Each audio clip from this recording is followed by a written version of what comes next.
If you're a podcast host, listen up, this one's for you. My name is Allie Jackson. I'm the host of Finding Mr. Height, a dating and relationship podcast that I've been doing for 4 years now, sharing my positive and practical approach to dating that's built on my own life experience. And I wanted to share another experience that I've had, my secret behind monetizing my show. It's called Red Circle, and I was just telling my colleague about how much I love their platform. With Red Circle, not only am I getting a seamless hosting experience, but I also love the support I receive in ad sales. It's not just typical ad sales either. It's targeted opportunities based on my show and my life. And the platform is super simple. You just set your preferences and Red Circle matches you with sponsors that align with your show. You can vet every opportunity and their platform gives you great analytics. More recently too, my Red Circle team has brought me opportunities outside of my podcast on social media to really augment the podcast partnerships, bring them full circle. I just can't recommend them enough. If you want to give it a try, go to redcircle.com to get your free trial. That's redcircle.com for a free trial.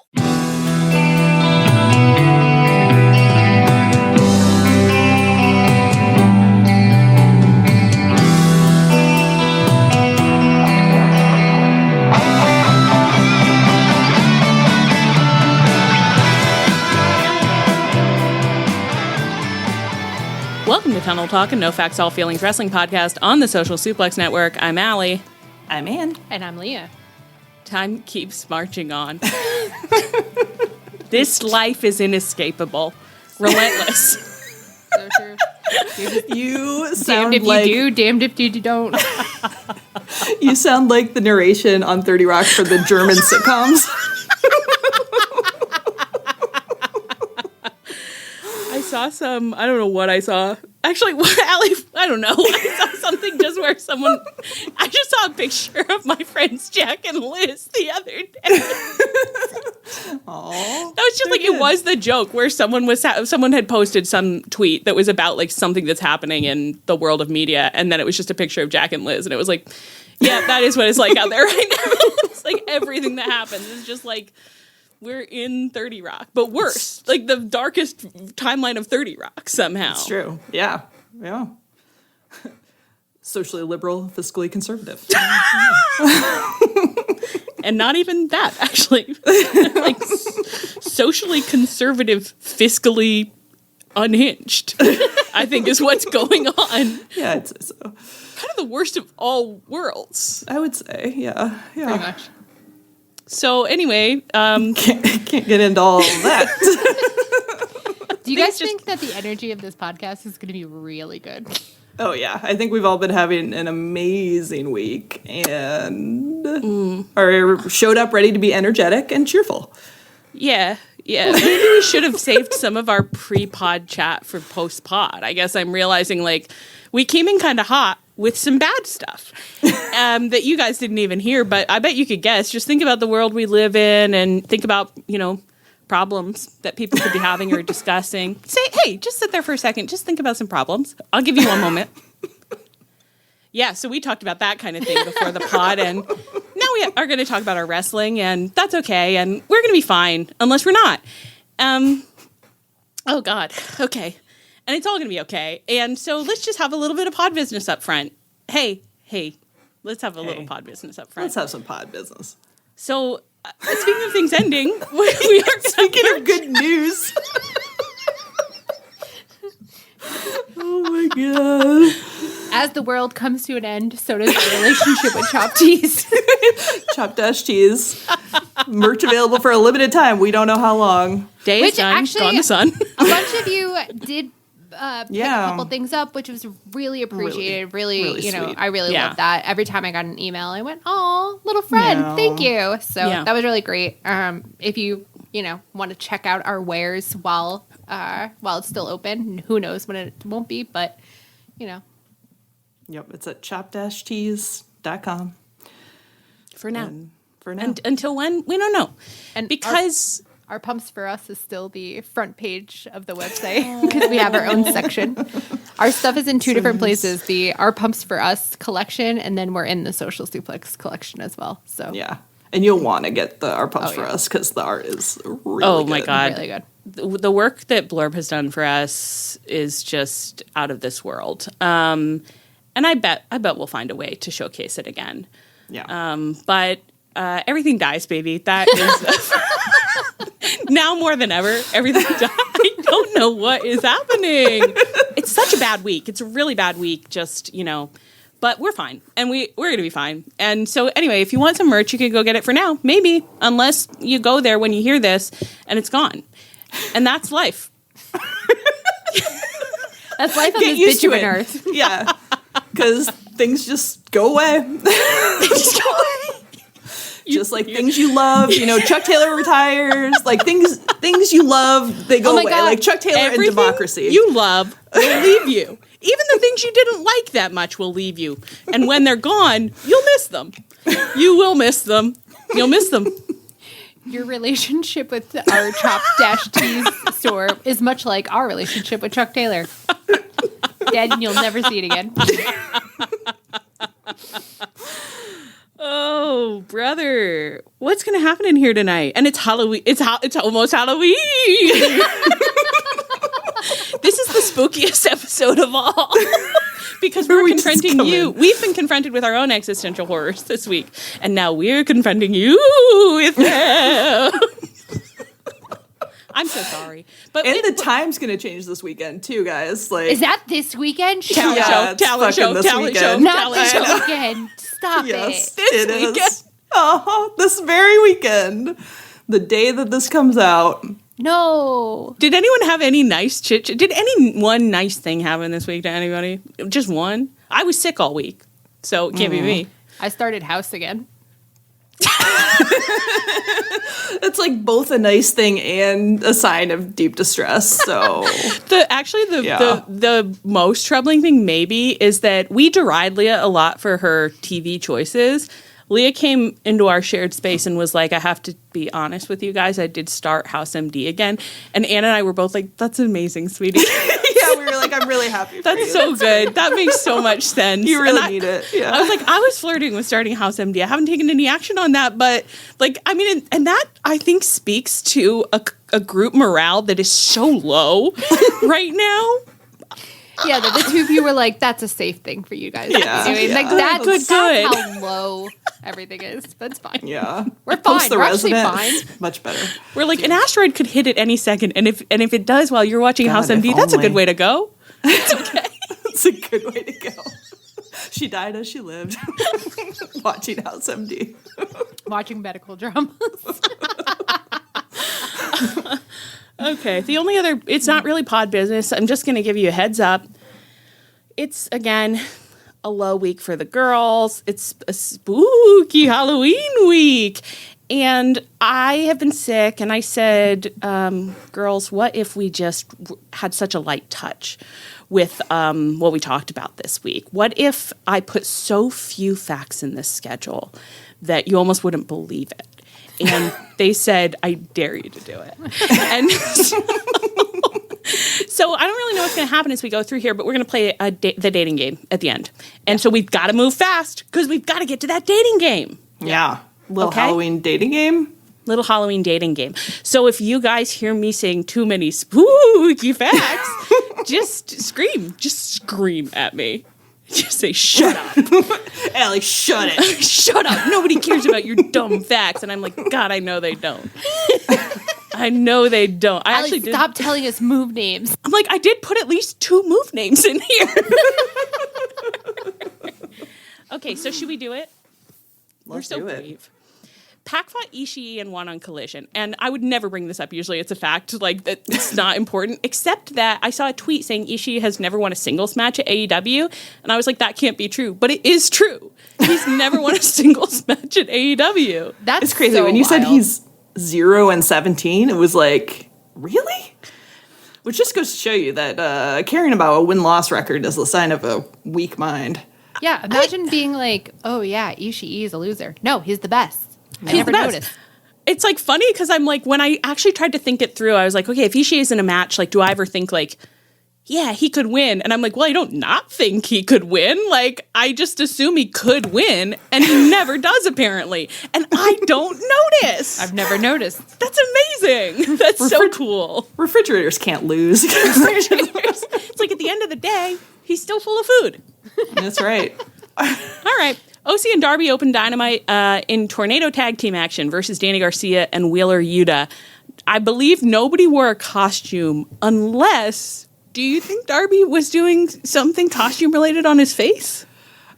I mean, the thing about Darby is, like, Darby and OC are the two most costumed. They are the costume members of the roster. Like, in terms of, like, what horrible things we're going to see on Instagram, which is OC's Instagram stories looking like dots and not lines tomorrow on Halloween. Because the scariest thing of all.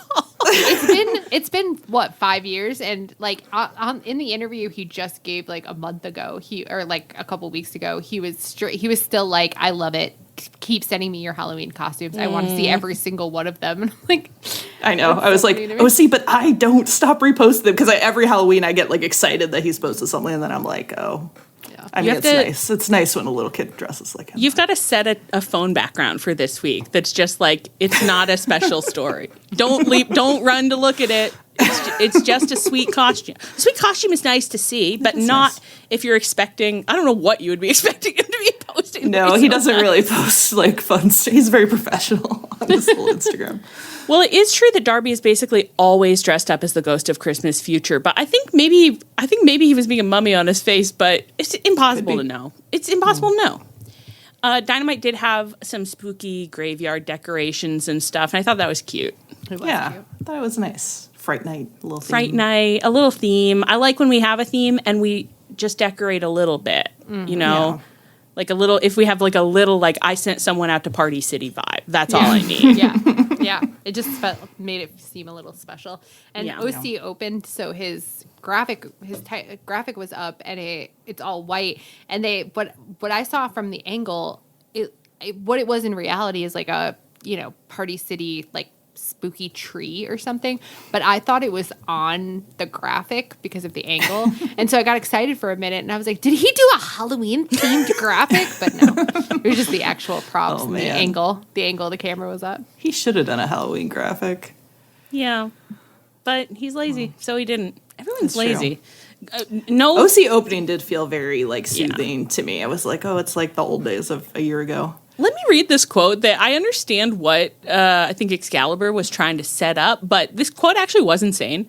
This is not our first time seeing Orange Cassidy compete here on Dynamite. In fact, it was a couple years ago, just before Halloween, OC competing for the first time on Dynamite, then as part of Best Friends. It's like, yeah, it's not our first time seeing him on Dynamite. What the fuck do you mean? Yeah, he's been on the show like every week for 5 years, Excalibur. We've seen him before. In fact, we've seen him a couple years ago. What do you mean? Sometimes in writing, you do construct a sentence that you're like, yes, that's a beautiful symmetry. And then you read it and you're like, that doesn't mean anything. And I think someone should have read that back to himself and said, that doesn't mean anything. It is like reading it. It's like, did he mean to say, like, it's not our first time seeing him compete on, like, the Halloween themed Dynamite? Like, I think so, because while he was saying that, the camera, like, on screen, they were showing the montage of, like, the three of them in Rick and Morty? Rick and Morty, yeah. And so I do think he meant, like, it's not the first time on Fright Night, but he didn't say that. He said something different. We all worry a lot about what's going on with me, like the content that I'm consuming, for sure. We just don't talk about it as much as our concerns about Leah, but at least I'm not in that phase where I was mainlining Rick and Morty anymore. I was thinking that as we said it. That wasn't. I don't like that at all. Good. That was really bad. It was like almost worse than anything Leah's ever done, I think. It was. And I knew it too. Like, I was just like, I'm so sorry, but I have watched 5 seasons of Rick and Morty this week. That was a demon. That wasn't me. That wasn't me. And I've never been back. It was a one-time mental illness. Now it's past. And I'm just on to new one-time mental illness. Well, that's one thing about you. You're always creating new mental illnesses for yourself. I'm an innovator. She said in dire tones. All right. Bryan Danielson on commentary saying the awesome thing about this match is that Wheeler Yuta can't tag out, so we can see him get punched in the face the entire time. On the one hand, I think it's great that Bryan Danielson is kind of keeping the story alive. On the other hand, I read that in the recap and was like, Bryan, Yuta is fighting his actual father right now. Please don't make this about you. This has nothing to do with you. His father that you stole him from. Literally, you stole him away from that man in the ring. who gave birth to him, his father. Mm-hmm. And now he's fighting, just like, please stay out of it for now, okay? But they did mention Chuck Taylor so many times. A lot of times. It really is like you keep being like, is this meaningful? I'm seeing Chuck Taylor on screen right now. And it's like, no, it's not meaningful. Of course it's not meaningful. Of course it's not meaningful. We had the reference at the beginning, and then OC did Soul Food, which is really sweet. And then on commentary, they were like, a throwback to Chuck Taylor. And then we had that thing where Brian was like not saying his name. And then we're just sitting here like dumb little bitches being like, maybe he got a surgery and he's going to come back. Best friends are going to get a huge push to win the tag title. Best friends they're going to win the big one. And we know that's stupid. So stupid. But wouldn't it be the nicest thing that Tony Khan could do for girls here in the winter of 2025? But it does feel like, do you want me to make it to spring? Like, you're going to act now. I'm going to need a little help. Just a little help. I need an assist. I can't do it on my own. This is why we're mentally healthier than the rest of the IWC, though, because when we're fantasizing about our special little guy, we're like, what if we saw him again? Whereas, like, some of these freaks are like, I think my guy should win 6 belts. And I'm like, okay, well, grow up. Literally seen a clip of him from 5 years ago was more than I ever had hoped for. So, yes, thank you, Fred Nico. You're so completely correct, but at the same time, the idea of saying this is why we're mentally healthier than the rest of the IWC after the first 20 minutes of this podcast is like... It's true. Yeah. Quite a claim when you say it that way. I stand by it. We could be worse and still be more mentally healthy than a lot of these freaks. The biggest thing is that we know we're unwell. Yeah. That's the biggest thing, is that we're not thriving. We never have been. We never will be. And we'll never see our son again. And we're well aware of that. Yeah. And even when we, for a moment, like, imagine that we could see him again, we say, like, that's so deluded. That's so deluded. Like, we're like, should we go into a delusional fantasy for a moment? What if we saw him again someday? What if he came out as a security guard in a too large AEW shirt again? And tackled someone? Oh my God. Yeah. What if he did? What if it didn't fit? What if the shirt didn't fit and he came out? What if when Trent gets his cast off and he's ready to go on the storyline again, maybe we could re-fridge Dustin, like we could be like, his neck healed, and then they could put him in a fridge him again. Fridge him again. Yeah, fridge him again. That's all I want. We'll watch him just once a year. We just want to watch him die. That's such a big ask. Just take us backstage to where he's doing his job and kill him. That's all we want to see. That would be an amazing Halloween theme if every Halloween on Dynamite, Chuck Taylor got killed, and it was like a Groundhog Day. I mean, you could do it on Groundhog Day too, just like every year. Be like, oh, it's that'd be so Chuck good. Taylor's Happy Death Day to you. Oh my God. Happy Death Day. A great film. Really actually fun one. Really was. Really fun. Yeah. And one of the rare ones where I think the sequel was fun too, wasn't it? It was, I think. Yeah. It really exceeded my expectations. It was. Look at us, we're finding things to be cheerful about. I fear I cannot go on. Let's just do two light things. Yuta and Danny Garcia's relationship. How do you want to describe it as you saw it? Frictionless. I keep hoping that they're going to be like bickering siblings that eventually like one of them kicks the other one out of the nest, but they seem to be acclimating really well. I want them to be lovers, even. I mean, I think we've said it, you could be hateful siblings or you can be lovers. But we're in an in-between Write that place. down in your Tunnel Talk Wit and Wisdom notebook. We say it all the time. You can be hateful siblings or you can be lovers. Choose the Mr. Peanut, Michigan J. Frog path of lovers. Or someone's who are out hateful there, like, siblings. Can't they just, like, love each other as brothers? I'm like, no, I'm afraid not. They can't just be nice brothers who love each other. No.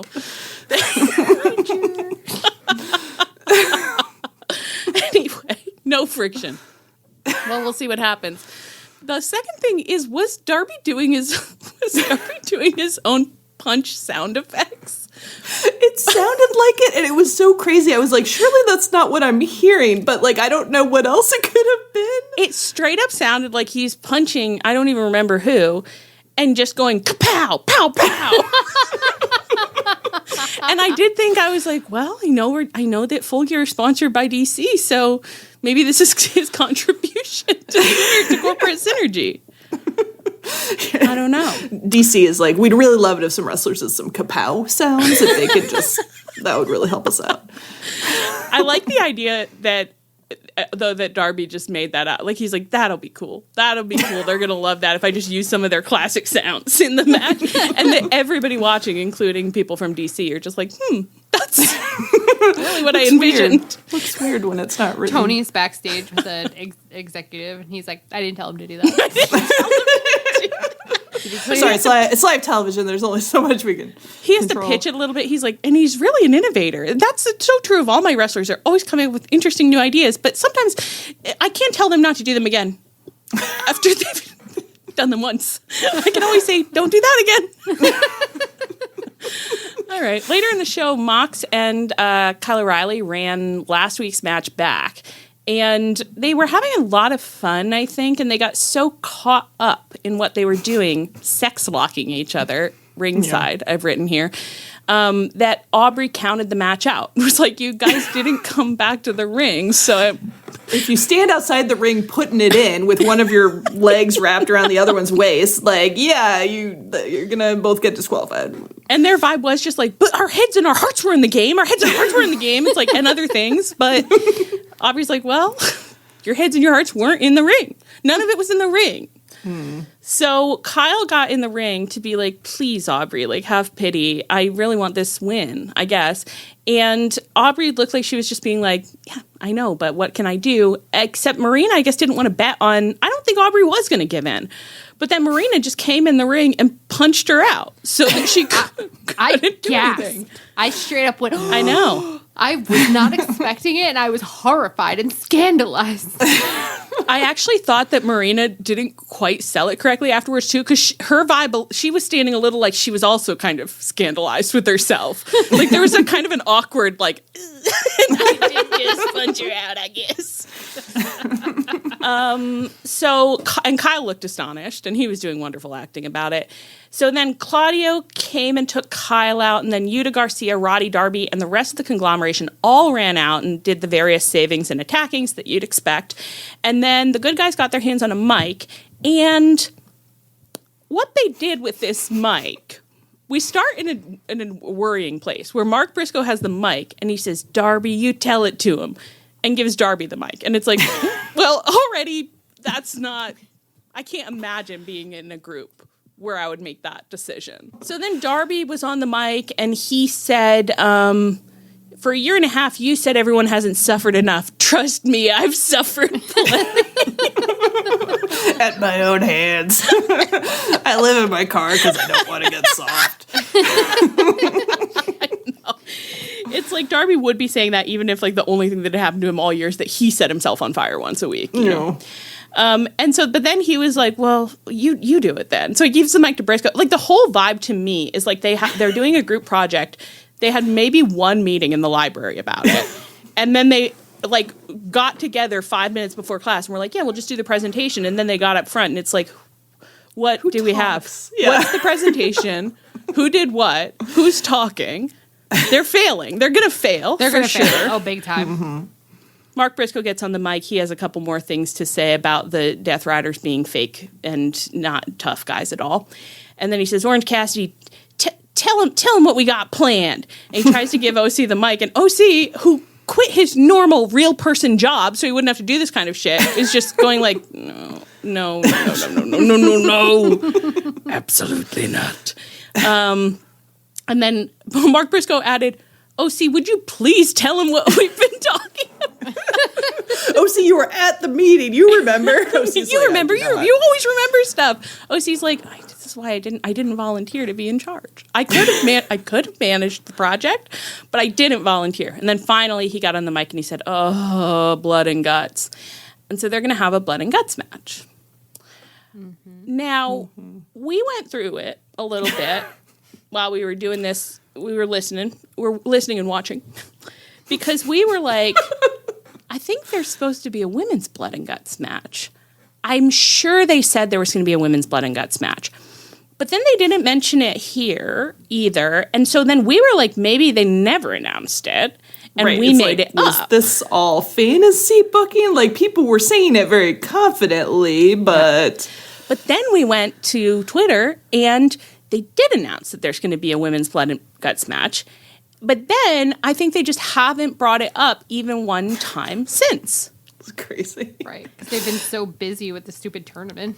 Yeah. So now we're in a discourse cycle, which I think is actually kind of a reasonable but insane discourse cycle to be in, where you had people being like, well, you guys didn't, like, people didn't put their money where their mouths were about the women's blood and guts match, so they had to book a men's blood and guts match to start putting butts in seats. And it's like, I don't think that's fair to say when they haven't mentioned it even one time. You're not going to sell a lot of tickets to a blood and guts that people aren't sure if it's fictional or not. And it's like, it's not being built. There's some pretty normal, like, usual ways that we set up these matches, and it doesn't feel like they've been happening. People are not going to think it's an important match if you don't treat it like an important match, which they weren't. Yeah. So I would blame this one on Tony. Yeah. I'm comfortable with that. I'm comfortable blaming Tony. Yeah. And I actually don't, I think it's kind of fine to have both of them. I'm actually not that stressed about it. But that could be wrong. Maybe I should be stressed. I don't know. I think I would have been more stressed about if it was like the first or second year where they were still trying to pretend it was like an organic decision. But now it's like, no, we always have blood and guts, so it's usually around this time, so that's fine. You know? Yeah. And so it's like, no, it's fine. And it's the kind of thing where it's like, I mean, blood and guts is like a better decision. Like, we don't want to run back Mox and Darby, so it's like better to do like a big, fun blood and guts thing. So, I mean, it is crazy to have both, but like, please build the women's one. And please build the women's one. And I guess, actually, Leah, why don't you just say what the most beautiful thing about OC was this week, and then we will discuss the women's one as we understand it. I'm so sorry. OC, if you're listening, please turn this off. You're not going to like this. He can't get to that. He can't get here. No, it's the inaccessible.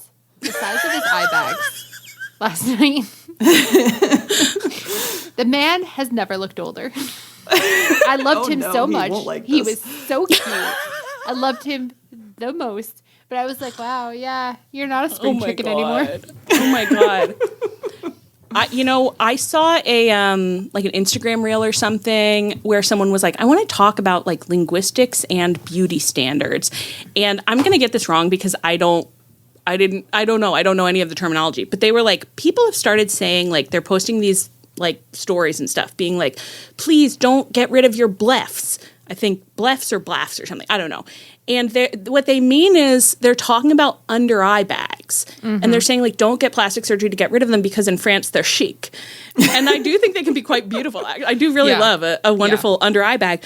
But then the person was being like, but there's something so interesting about this because that's not a term for any part of the face. It's referring to the type of plastic surgery you get when you're like, it's like on the skin under or like above your eye or something. Yeah. So it's like that has just now become the shorthand for the feature is the term for how you would get rid of it using plastic surgery. Mm-hmm. Anyway, I just want to say that because I think it's like it is kind of interesting and fucked up. And B, he has beautiful blephs.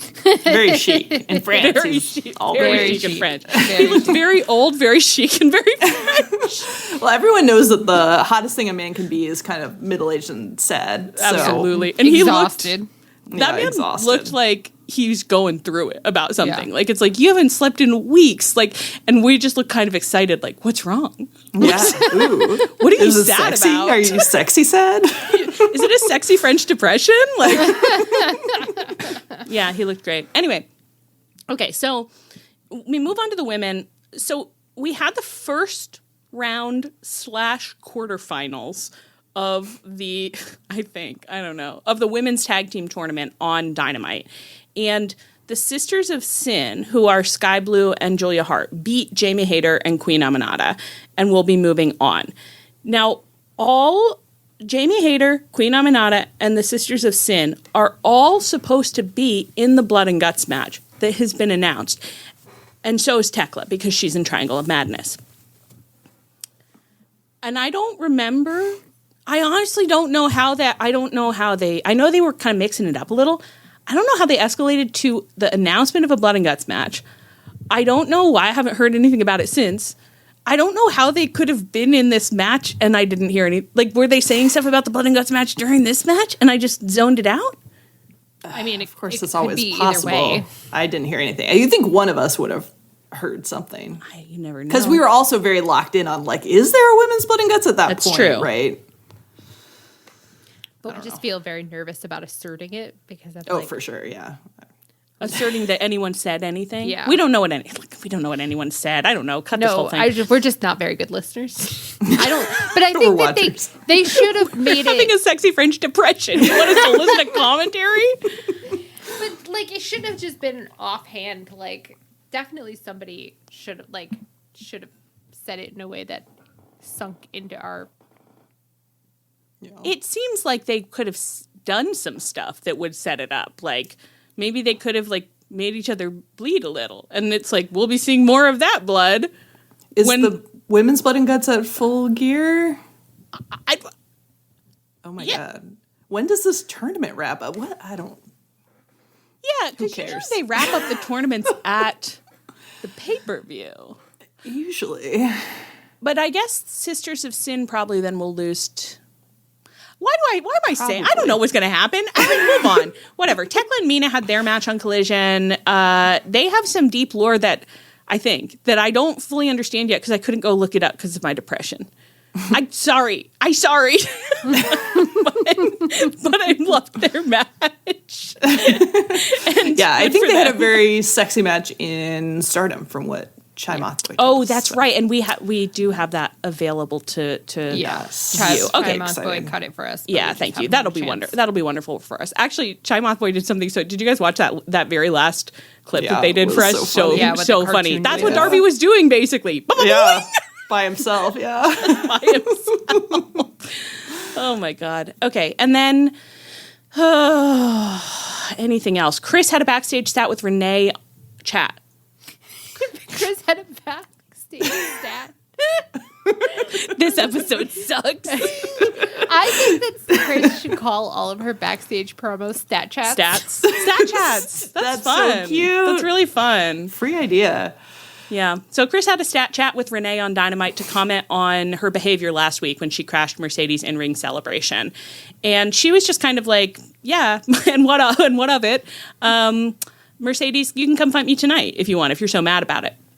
So we went to watch another match, and then when we came back, they were brawling backstage. Athena joined in. Willow and Harley ran out for the save. This has all come out to the ring at this point.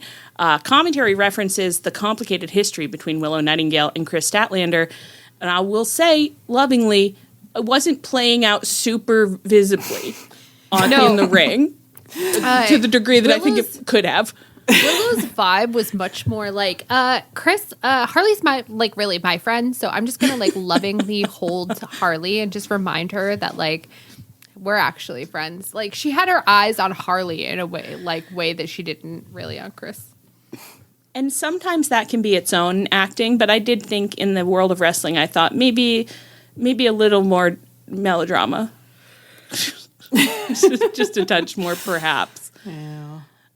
And then Penelope Ford, of course, has been teaming up with Megan Bayne. They were going to be in the tag team tournament together. Penelope is injured. I did feel so sad. This really bummed me out. I was really devastated because I was like, we just got her back after a really long time. And when she was like, I'm out indefinitely, I mean, I know all wrestlers work us, but that was sad. I don't know. It didn't feel good. So anyways, Megan Bayne was like, well, I need a new partner in the meantime. Marina Shafir approaches immediately, and they're just kind of, ogling each other, looking each other up and down. And as you're looking at them, in the background, right between their bodies, do you want to describe this, Leah?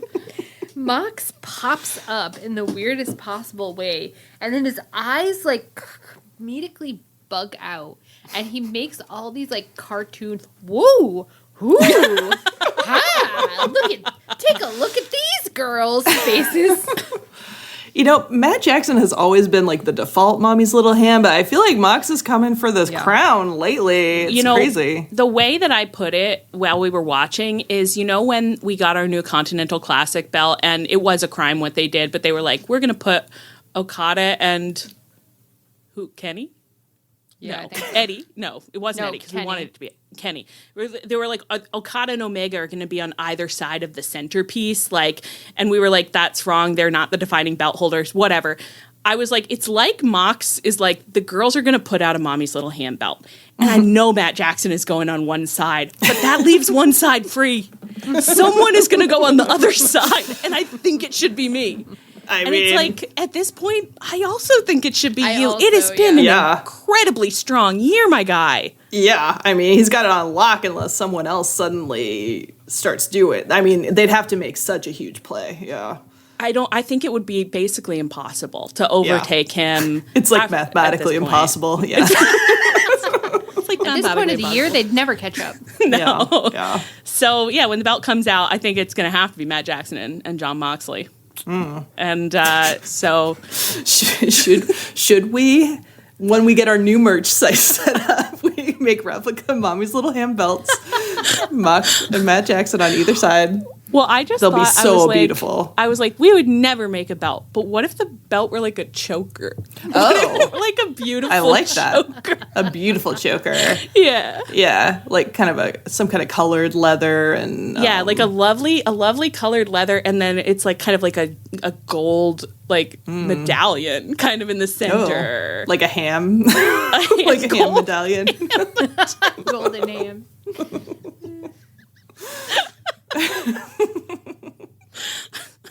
Well, so we'll get to work on those. Anyway. Oh, okay. Hangman had a Collision promo, and I think you had some thoughts about what you thought he got up to in there. You wanna tell us a little about it? I just thought it was funny on Collision because he was like, Joe, I beat you, and I think you were having some big feelings of embarrassment, and that's why it was very like, buddy, you were having some big feelings, and those are hard to deal with, so I know you had to turn heel, but, So, Joe, I understand. You don't yet understand that your mind is the pond and the feelings are the fish. And actually, but I think Joe's mind has become the fish. I think Joe's mind is the fish right now, and it's a really just mad one fish. big fish. Just one big fish, yeah. Catfish. One large, angry catfish. Sting. Wow. Samoa Joe's mind is Sting. Just free associating. Talk about sentences that when you read them back are nothing.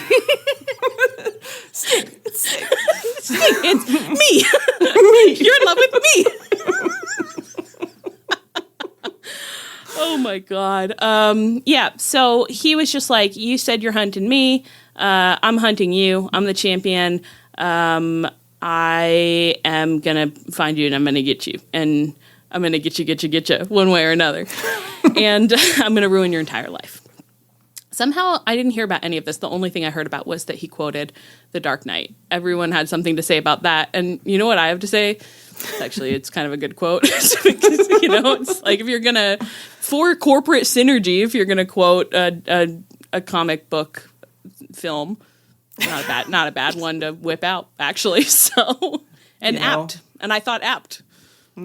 Especially since the crowd won't stop fucking cheering for the guy. They love Samoa Joe. You can't stop them. It's a great world we live in. Am I right? In Samoa Joe's America, Samoa Joe's king, so. Write it down in your notebooks. So then on Dynamite, Hook, Samoa Joe, Bobby Lashley, and Ricochet had a match. And the winner would get to fight Hangman at Full Gear. And you guys are never going to guess who the winner was. You wouldn't have seen it coming in a million years. No, I had no idea. I was like, is it going to be the guy who they keep having promos with? I don't know. Or is it going to be Hook? That would have been a fun... It would have been a fun swerve. Would have been a fun zag. Hook did get a promo, as he was, coming into the venue with his luggage. They stopped and he gave a little promo to the camera. But I was so transfixed by his luggage that I didn't hear a word he said, because he had this, I don't know, this like two-toned leather bag sitting on, he had 2 suitcases and a two-toned leather bag sitting on top of one of the suitcases.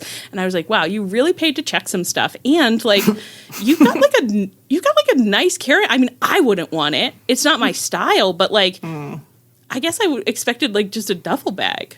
But it was stylish. He had so much luggage that I was wondering if he like has to carry Eddie's luggage for him, you know, like as a young boy. And also, as you said, like he really paid to check some stuff. Do you think that AEW reimburses them for check bag fees? I would hope so. I mean, in the world of wrestling, you really never know, but you'd hope so because surely there's lots of stuff they don't want to check probably because you don't after the sneaker incident, and I'm sure belts have gone missing that way. Yeah. But you're probably bringing you're bringing a lot of stuff. Yeah, you got all your although at the same time, a lot of gear is pretty skimpy.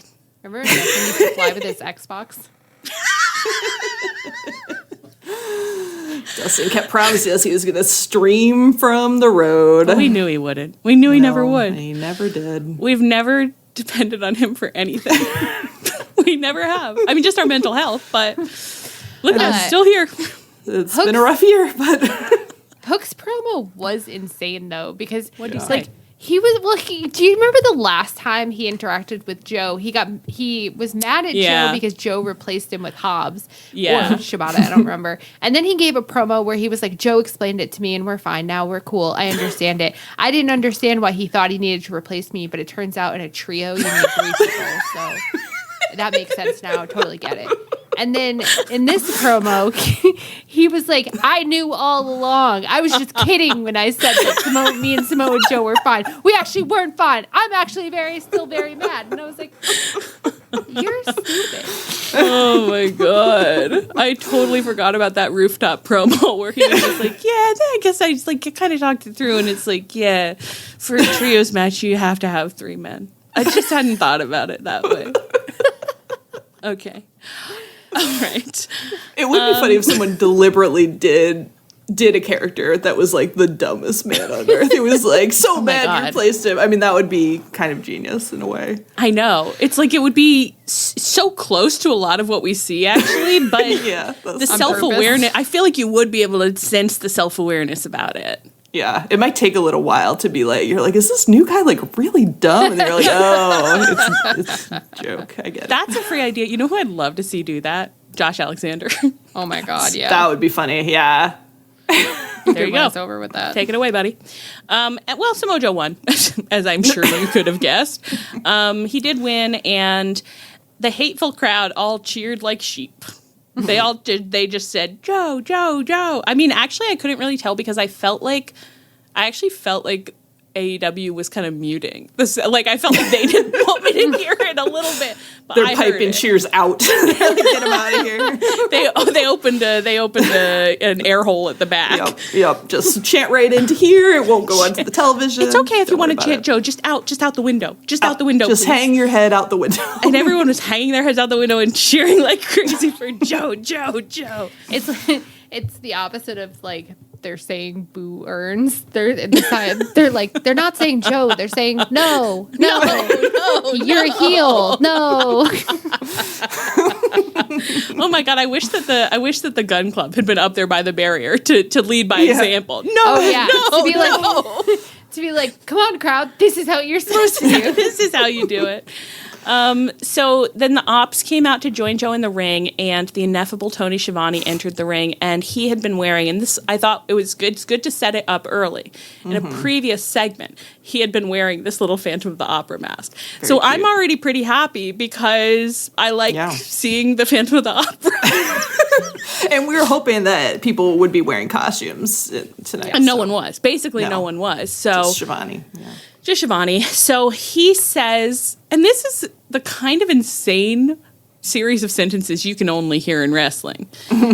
He's like, okay, so Joe, you've won, and time for you to sign your contract, and we're going to bring in our Fright Night Halloween crew who've been with us all night to bring out the contract for signing. And it's like, we're going to bring out our crew to bring out the contract. Okay. And it was like 6 people to carry out one metal binder. They weren't like people. Shivani, you couldn't have carried that clipboard by yourself. They weren't people. They were a Stay Puft Marshmallow Man, a cow, and a chicken. And they were divas. They strutted out there. Yeah. They strutted out there. I said, who are they? And that's what you're supposed to be thinking, because, of course, we've seen Hangman in the Stay Puft Marshmallow Man costume before. And Joe obviously was thinking this, too, because he had a little huddle with his boys. And then he said, I've got to make sure this ring is a safe space for He definitely said safe space, yeah. And what did he mean by that, girls? He was looking for Hangman. Well, yeah, but how? He was going to assault the chicken and everybody. Bryan Danielson said in a very sad tone of voice, he was like, that poor chicken.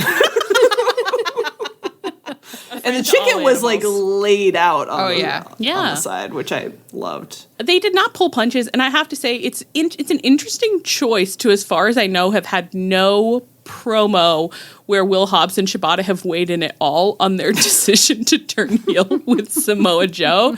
Not even a promo where they're just like, we owe this guy everything, so we're happy to do crimes for him. Kind of nothing like that, which again is... Well, I know, and I feel like it's believable. Go ahead, sorry. I was just going to say, we're not doing good tonight. No, you go. I was just going to say, for Hobbs, it makes sense, because he's the muscle, and he doesn't talk that much, but Shibata, it does feel a little like, it was crazy. Yeah. And it fits in with their whole, like, faction, where it's like, oh, yeah, we turned heel, but we're not really changing our personalities or really anything about us, so we're just coming out of a different tunnel now. I've had it bad enough of that kind of thing.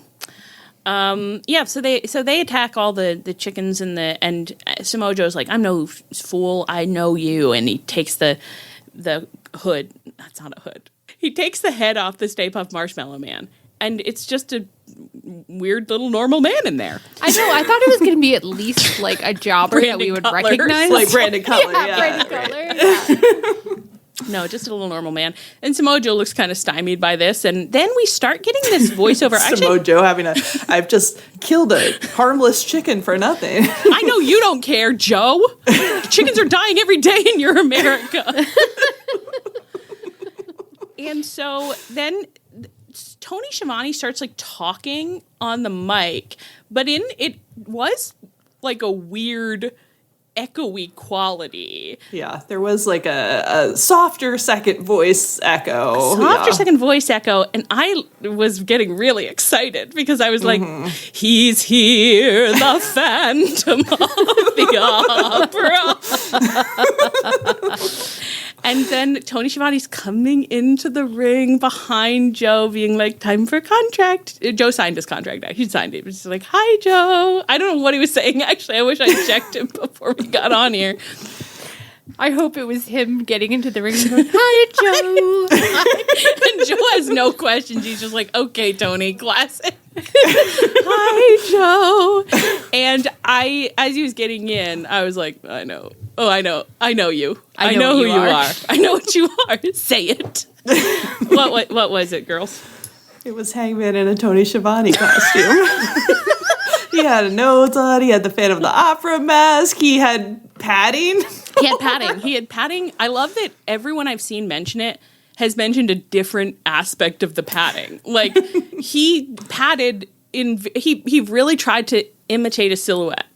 Which actually he did a pretty good job. He did. I did not realize what was going on until like a second before it started. Oh my gosh. What a dream. What a dream to be, because when he pulled his Tony Schiavone mask off, I was like, this is so like unheimlich. Like, this is genuinely weird. That's like it's like that term for like eerie or uncanny. It's like there's like a famous essay about it. But it was stupid, so I was like the maneuver. I can see you thinking it, yeah, and I not had that health moment and too, actually. I didn't think I was going to be able to get to the term. I was shocked that I managed to get there in my mind. But it was just like so eerie. Like, it was just like, this is wrong. What's happening in front of me is wrong. And but it was also so right.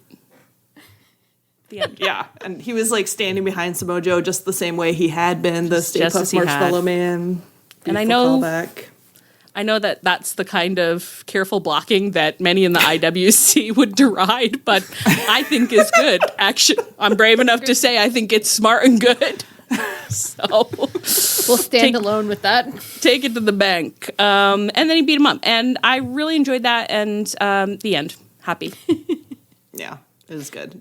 And this segment too, because they had to switch out the Shivani's, like it was like really weirdly paced. So you're kind of like, what's happening here? So it was real nice when it paid off. There was a moment where I was like, is Hangman stuck in traffic and they're like waiting for him? And it's like, oh, in retrospect, it's because that's when the Tonys were switching. But like, I really had a weird moment where I was like, why are we filibustering right now? I was having a fantasy where they were going to do the Phantom of the Opera live performance thing where a huge chandelier would come crashing into the crowd. And I was really thrilled at the idea and just entertaining myself very much. And that didn't happen, but what happened was good. So have you maybe seen next the TikTok about the girl who tried to sing the Phantom of the Opera duet at a karaoke bar? And she was planning to sing both parts. And then when she finished Christine's part, the body, like the security guard from the front, I guess had heard the opening sounds and was like, someone cover for me. And he was dashing up and he sang her part. And or he sang like Eric's part. And it was like, he like literally does come out of the shadows to like start it. And she startles. But then like, he's really good. Oh my God. And the whole thing was really great. I'll link it to you guys They have to get after. married now. Like, oh, yeah. That's the greatest meet cute I've ever heard in my life. I clicked on it and watched one follow-up where she was like, yeah, we connected on social media. We're going to try to meet up at another karaoke bar. And I was like, ooh. And get married. Okay. And get married. Yeah, you are. I love the idea that he's just like, that's my song. And people never people are not out there choosing that very much. I can't imagine. And like, and there's a woman up there by herself. She needs a lead, man. She needs an Eric, and I can be that Eric. Oh my God! Wow, amazing. Wow. Okay, the Bucks teamed up. The Bucks teamed up with FTR. Let's just pause for a minute. The Bucks teamed up with FTR to fight Jet Speed and Jurassic Express on Collision. And what can we say about this? Let's say that everybody was really engaged in the match, and they did a lot of fun stuff, and even the FTR said, let's get in on the fun, and let's make some jokes, and one of them got to dive over. Nick's going to dive over, and Cash stops him and says, let me. And he dives over. And I said, you dive over my son's legs? Such a crazy move. Like, why? What did the Splits do to help? Make it look cool? I mean. But they did get in on it. And shall we give them that? I guess. We can give them that. Dax took the pin. Yeah. And give them that. We can give them that. And Jurassic Express and Jet Speed won, and Jack Perry, the Young Bucks looked miserable, and Jack Perry gave them 100 crisp pity dollars, which is pretty funny. Nick was screaming, why me? It's pretty good. Yeah. Now, Leah, I'd love you to walk us through the headspace that you were in about this. So last week, when I was doing the cards for the schedule, I accidentally spoiled myself for Collision because I didn't realize it was taped, and I clicked on the event title, which takes you to the results if you're not careful. And so I saw that they lost, and I immediately, I spent 24 hours in a foul mood because I was like, I know Matt Jackson took the pin. He loves to take the pin. Of course FTR made him take the pin. And by suggested it, and he was like, oh, please, can I? I know. And it's so unfair. And so when Chai Mothboy cut together Collision for us, and I saw that FTR had taken the pin, I really was like, you know what? I'm sorry to our FTR. I was very mean and I was very rude. I will reset. I will have a good attitude, particularly because someone in our channel was like, open your heart. And I was like, okay. I will reset. They have been funnier lately. They have been good-natured. Mm-hmm. Losing is great. You know how much we love losing. So I'm going to open my heart and be kind. And this is FTR's battle to lose. And you said so publicly, which I thought was so brave of you to come out and say, I am. But I said in the theme of our previous week, it said, let's lay ourselves bare. Let's put ourselves in the hot seat. Yeah. You said, I am ready to have a great attitude about FTR. And then all the same 4 teams all fought on Dynamite, just on their own this time. And the reward, of course, was a match versus Brodito at Full Gear, presumably for the belts. And what happened? FTR won, which is the least interesting people that could win. Yeah, it's like, great. Now I have to watch FTR versus Brodito. And if the Young literally Bucks, any other team, I would be psyched. And if any of those other don't 3 have a fucking match on Full Gear, but FTR wrestles. No, Bandito, are they going to be on vacation already? Are we about to start their 6-month vacation? They can't do this because they usually leave after Full Gear. They can't include Full Gear. Should we just vacation for the months that the Bucks are vacationing? We have to go down into the dark. What if we just started saying, sorry guys, we have limited dates? Yeah, you got to pay extra if you want Tunnel Talk more than 20 weeks a year. Like extra from nothing? Yeah, a little extra from nothing would be good. A little extra. Yeah. Well, it's not. I will say it's not the outcome that I was that I would be dreaming of. I would have been happy watching any of the other ones. Yeah. Any of the others, I would have been thrilled. Jet Speed, like that would have been fine. It didn't have to be the Young Bucks, but I'm like, I don't want to watch FTR again. Are they going to win those belts? They fucking probably. I cannot do that. I know that they desperately want to join the 4-time club. Well, I don't want them there. No, I don't think so. I don't think they should. It's like the tag team division has finally regenerated, like after a forest fire. So FDR is out here again with a match to burn it back down. They're like, it's a controlled burn. It's like we just had a burn. I know those are healthy for forest fires, but not this often. Not this often, no. You know what? I am going to have to, it's like, I don't even have that much to say this week. Like, it's like, I enjoyed these matches, and I'm annoyed at FTR, but I'm just trying to get to the dating game. So I don't know. We'll have a more serious conversation about what's going on with them another time, I think. But we do need to talk about it. We'll get their parents in here and we'll really talk about what's been going on. We got to make a couple of phone calls and then we can have a real talk about FTR. So just wait for that, I guess. The side plot of Dynamite was that Don Callis approached the Young Bucks. Sorry. Before we move on, I'm so sorry. Can we talk about BTE though? We're not moving on because we're still talking about the Bucks. I thought you were talking about. I thought you moved down to the DCF. So no. It's just they slide into each other because it's that Don Callis approached the Bucks and was like, everyone is being so mean to you. And I know the last time I asked if you wanted to join my family, you didn't want to join my family, but just think about it. Maybe just think about it. And I got you a special present to see if you maybe might want to join the family. And the present was a special entrance, which was their normal entrance, plus a video of Don Callis shouting their praises on screen, which I was like, well, that is the opposite of an enticement. And didn't he tweet something like, I'm available for your special day or something? Like you could have him at your wedding shouting praise of you? I mean, honestly, that would be worth the price of a normal cameo, probably. Imagine you're walking down the aisle and behind the altar is a giant TV screen that just has Don Callis being like, look at her, she's beautiful. I'm gonna pay Don Callis to do that at our talent show. And then there was a big pyro display that even spooked Matt and Nick.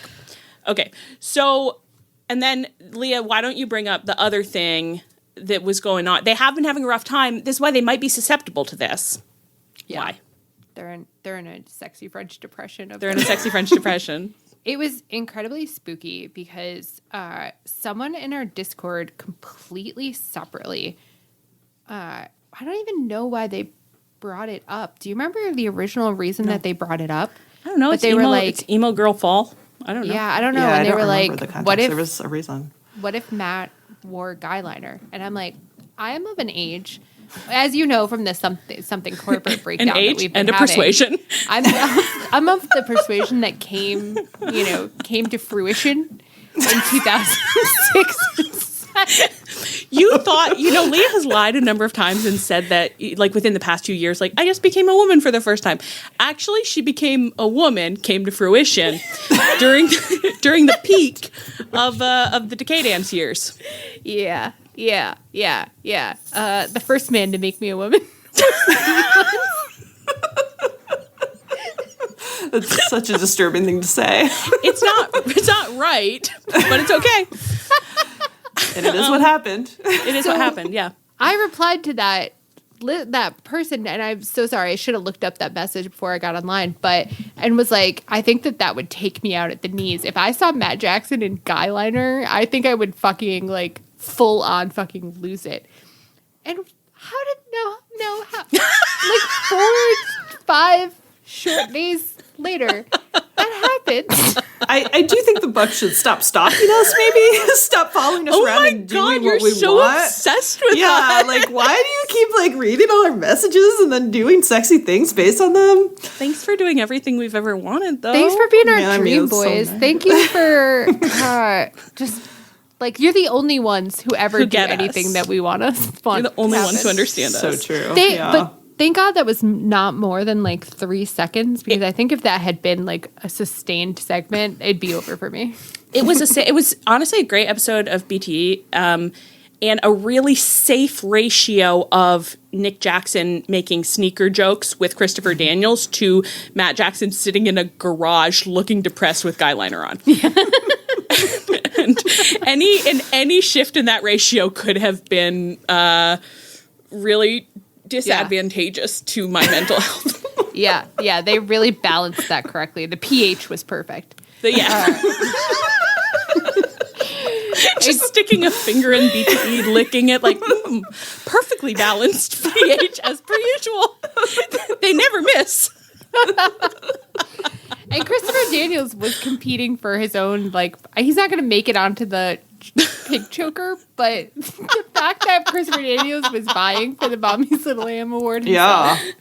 It's been doing great. He can have a special mention for sure this week. He was really cracking me up. Wow. Okay. Well, anyway, so they're susceptible. They're not doing well. They don't have any money.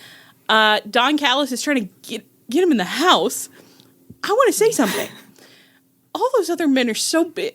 And it would be safe. Our young bucks are so small they could get stepped on by accident. They'd get crushed between two beefy boys going for hard-boiled eggs in the fridge.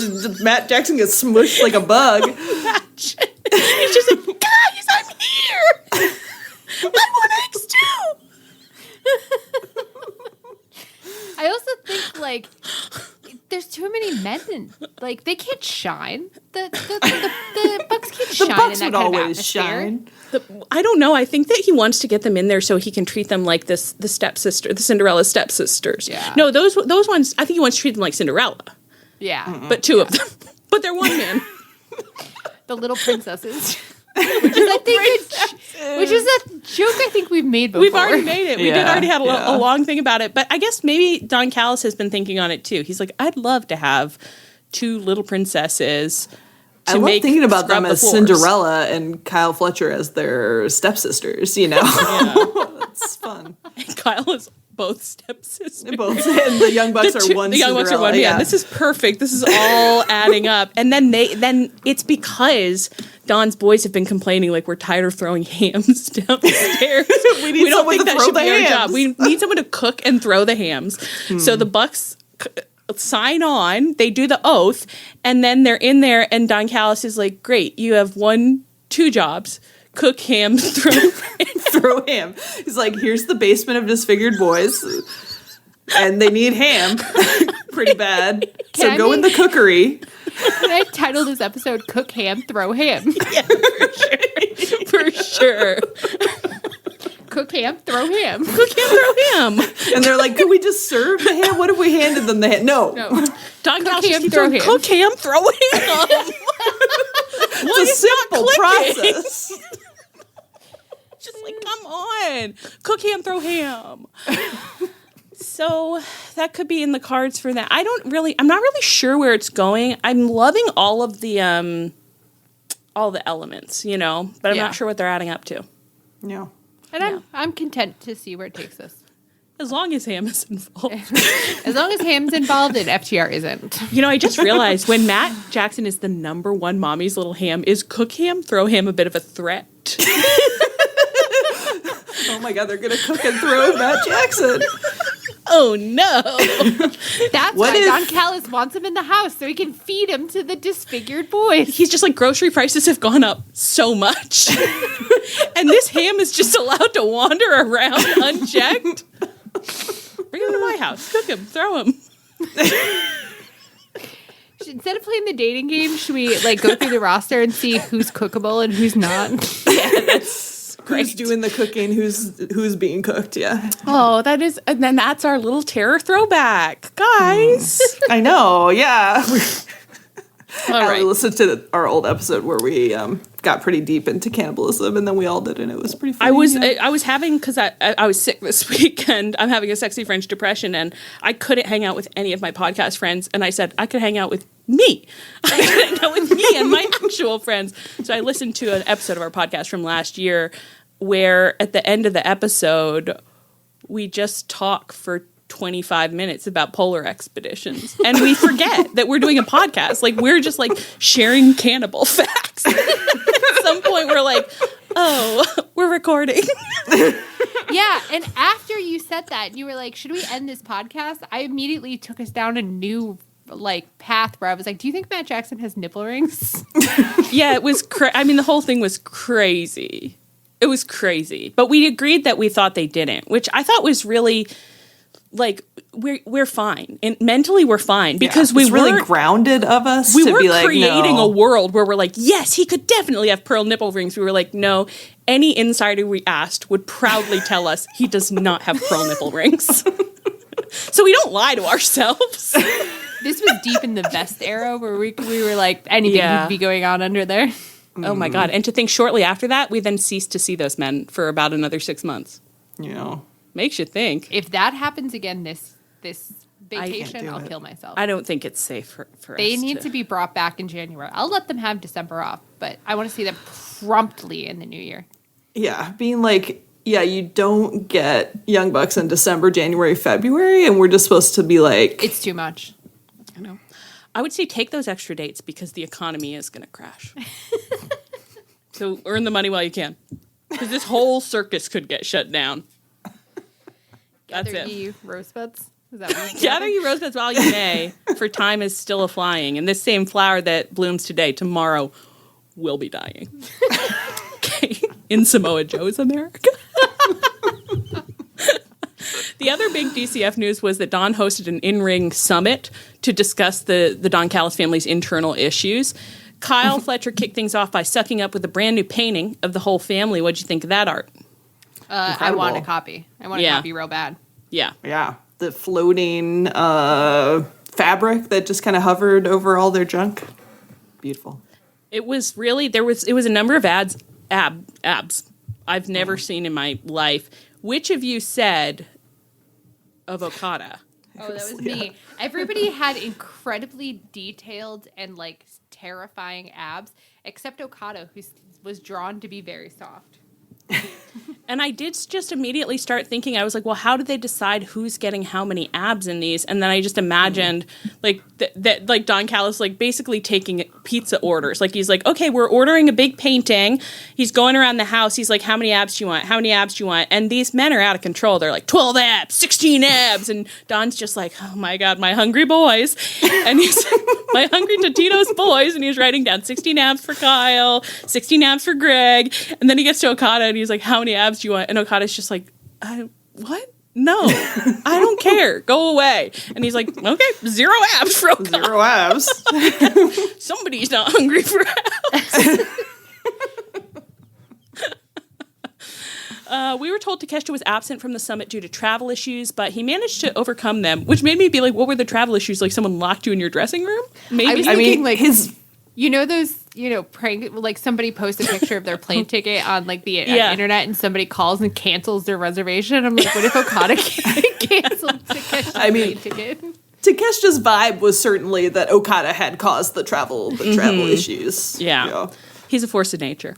And he managed to overcome them. He showed up mid-segment, interrupting Kyle Fletcher's recitation of what he called a little oath we took before joining this family. What he was reciting was crazed. But we didn't get to hear the whole thing because Takeshita came up like, I'm ready to fight. Don Callis was like, boys. Let's just kiss and make up. Hey, let's just smooch and make up. My beautiful boys. Nothing's wrong between you. Just kiss and make up. Shake hands. And Takeshita didn't want to, and Don Callis was kind of pleading with him, but like nasty pleading a little, like just being like, you've got to do it. And so then Takeshita stuck his hand out to shake, but Okada flipped him off, and uproar in the ring. And Don Callis immediately says, you will get in a get-along shirt. And that get-along shirt is called a match versus the Acclaimed on Collision. The degradation of having to fight the Acclaimed when you're emotionally unstable, that's awful. Yeah. And the pure comedy of they don't want to be there together, the Acclaimed don't want to be there together, nobody wants to be at the match or with the person they're there with. That's what I live for. So... Yeah.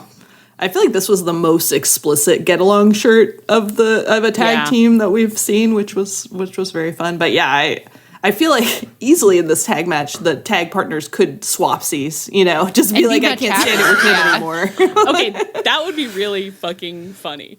Yeah. If it's like they're like Okada's just like grabbing, or Takeshi's just like grabbing Max Caster and being like, you and me now. This is my new hey ref. This is my new tag partner. I'm trying to think which ref I want to see try and deal with that situation, and I actually don't know, but that'd be funny. Yeah. Anyway, so that's what's up in the DCF, and was there anything you wanted to talk about you didn't get a chance to talk about before we play a game? We're not leaving. We're going to play a game.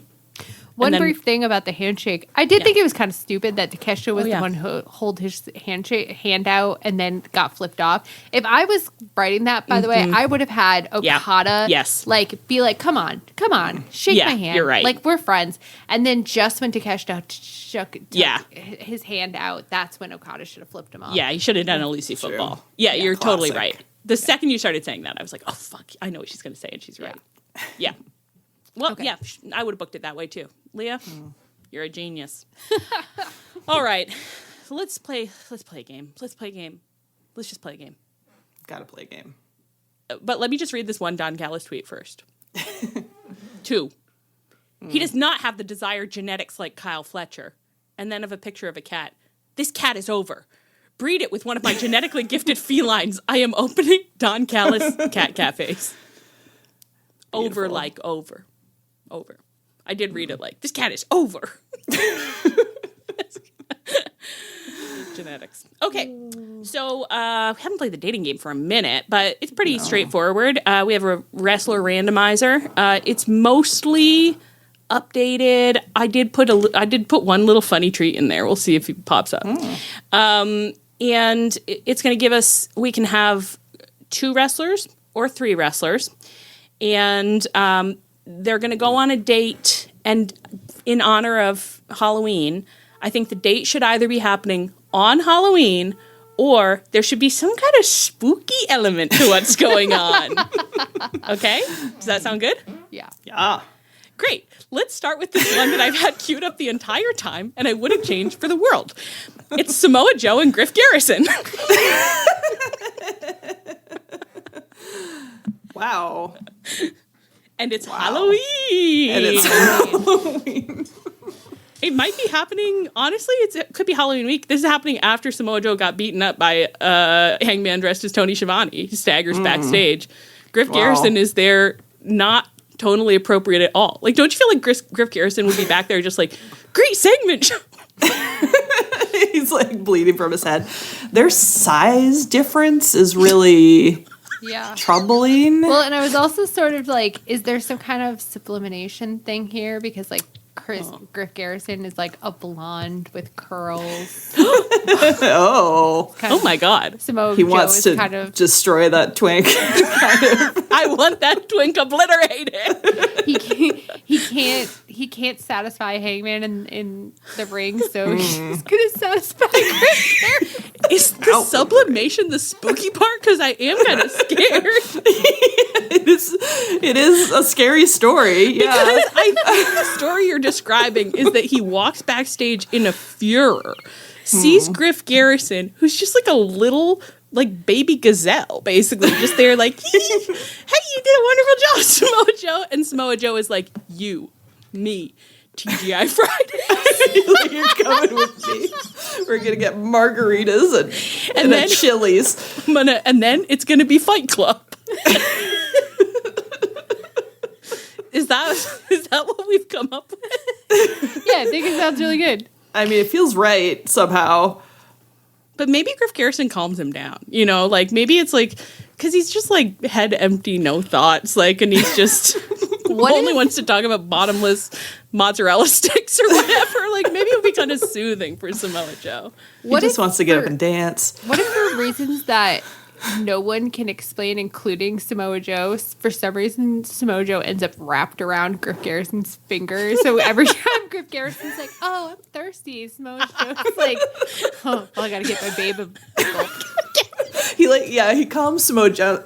Samoa Joe's intent is like he's gonna come out, he's gonna really aggressively, you know, have sex with him in a hotel room. But Griff Garrison is so like weirdly guileless and charming that Samoa Joe is like, I mean, I'm kind of just having a good time now. And you know when Hangman was like, I feel like you felt an emotion for the first time that wasn't anger. It's like he did. He felt embarrassment at the match, and now he's feeling other emotions that aren't anger. Like the wells have opened up. Griff Garrison would make him feel really like big and cool and virile, you know? Like he would just be like, "You're always so good at fighting, and you're so." Sorry, Griff. It's like, you're so big and strong. I wish I could be that big, but no matter how much I work out, I've never seen you get very big at all. And I've been a dancer recently. I've been dancing for Miss Monet. I don't know if you know her. And I love that your Griff Garrison voice is so close to your Tony Khan voice. Yeah. I think it's the voice I used to do for JB. But then I think this is just the story of how like Griff Garrison accidentally becomes a mob wife. Yeah, it's like I'll do anything for my baby. It's like killing people who insult Griff Garrison. Just like Griff's like, oh, I didn't mean. Well, I mean that's nice. Somehow Griff Garrison is the most dangerous person backstage because actually, if he wobbles his like bottom lip, Samoa Joe will flip out. Just imagining it's like Mercedes is like, okay, so I'm gonna have 3 dancers, and this one will be at the front, and then Griff, you're gonna be at the back, and Griff's kind of like, oh, I've been working really hard on my dance. And then Samoa Joe's coming in like, he's going to be at the front. He's going to be the Mercedes front like suddenly gets real nervous. She's like, yeah, I'm at the front. I was saying the front. Yeah.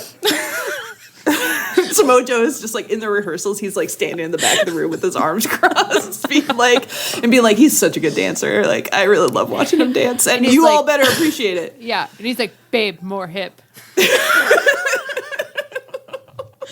I think that I just realized that actually I think that the Halloween element of this should be, this all happens, well, I guess it is Halloween now. This is all happening for like a full year. Okay. It started after Fright Night 2025, and like now we're at Fright Night 2026. And the spooky Halloween element is actually that Griff Garrison is like, we're doing a couple's costume. And Samoa Joe is my God, doesn't want to, but it's just like, happy wife, happy life. Happy wife, happy life. There's got to be a good couple's costume where one of them is like so skinny and one of them so round, you know, and large. But like, it's not coming to mind. It's not coming to mind immediately, no. But I think it's like it should honestly be. It should be like something Monsters Inc. or something. I know it should be a Disney costume for sure. Yeah. Where Samoa Joe is just like, this is not my brand, and Griff Garrison is like, I think it'd be really fun if you wore it out on Dynamite too. Griff Garrison is turning Samoa Joe into a Disney adult. Like all they watch are Disney movies. They're Timon and what is it? Timon and Pumbaa. Yeah, I couldn't think. My brain kept wanting to be like Simone and Pumbaa, and I knew that was wrong. Okay, Griff Garrison and Samoa Joe as Timon and Pumbaa is it. That is it. That is so good. Really perfect. Yeah. And he wants to do karaoke, and he wants to sing the song together. He wants to sing Phantom of the Opera together. Wow. Okay, that was great. That was better than I could have imagined. I know. That was really romantic, honestly. I love them for each other. I think they'll make it work. Okay. I have Roosh and Jungle Boy. It's a lot of curls. Leah looked so repulsed by that. She was just like, I don't want it. I don't want it. What was going through your head? Well, I have headcanon Roosh so much as a fertility god, where he like, and also like maybe like the cover of like a romance novel where like he shows up in like a loincloth and it's just like ready to sweep you off your feet. And I'm like, but Jungle Boy, he's kind of like, his whole thing post scapegoat is he's like, I'm my own man now. He knows a lot about loincloths, though. No, that's true. They could be doing a Tarzan and Jane thing. So they're both Tarzan. Both Tarzan. Jungle Boy could have a little cloth over his boobs, too. His body was looking really good this week. Did you guys it's been looking amazing. Did we notice? Yeah, I did. I did. Well, what if we were going to turn them into, what if it were a supernatural love story and we're going to turn one or both of them into some spooky monsters? What would you make them? You've got such a camp counselor energy for this game, which I'm really loving. No, I'm just like, this is the only thing keeping me going. Okay, so they're both turned into monsters. Yeah, okay. Yeah. Huh. I could see Roosh as a vampire, baby. What if Roosh is into, JB like did technically mad scientist to bring Luchasaurus back to life, but he hasn't been leaning into it. What if Roosh saw that and was just like, I love it. Like he's like a crazed mad scientist, a man of the night. Like he was just like, that's for me. And so he's seducing JB and JB's like confused. Wait, is that anything? Is he attracted to mad scientists, or he wants to like steal? He's like, should we go to your lab? So Roosh has like a doctor kink. No, like it's like more spooky than that. It's like a Dr. Frankenstein kink. He like wants to rob graves with JB. Yeah. I feel like Roosh has to be like a fertility god come to life, kind of like. Oh, he's like, you brought life. You brought life. And my nature is also to bring life. Yes.